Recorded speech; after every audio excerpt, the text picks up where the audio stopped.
Всем привет, men qadrli любимчиklarim. Bugun sizlar bilan televideniyega borish uchun ekstrinni kiyinamiz. Tezda birinchi bo'lib kecha yangi olgan shimimni kangallatib kiyib oldim. Undan keyin ustimga shunga moslab olgan rubashkamni kiydimda. Keyin nima qildim bilasizlar, belga remen qadamoqchi bo'ldimda. Shu shimda o'zini remen yeydi, koftachani ustidan qadamoqchi bo'lib turib, shunday remenda ochishim bilaman, sindirib qo'ydim.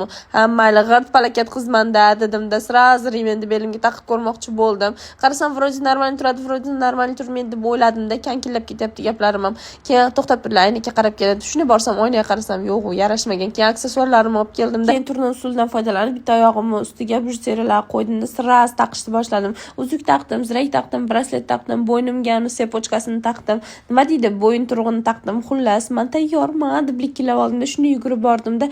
Atirim yo'q, shuning uchun mushkam bar surkadim. Menga atir podarka qilinglar, o'rtoqlar, kimda bo'lsa. Keyin sirasi boshqa uzuklarim ham shiqillab taqib tashladimda. Xullas, keyin qo'lim tring qildimda. Hozir kelaman, shuni borib naskimni olib keldim. Qaysi biriniki oq qora deb o'yladim. Oqni sirazi shoshilinch tarzda kiyib tashladim. Bilasizlarmi, o'rtoqlar, shu garvim uchun polni 6 minut vaqt ketdi xolos. Shuni ekstrini kiyinib qo'yib, shu sumkachani taqdim, oyog'imga oq krossovkamni kiydim. Kiyimim yarashdimi yo'qmi, kommentariyada 1 dan 10 gacha baho beringlar, kutib qolaman o'rtoqlar.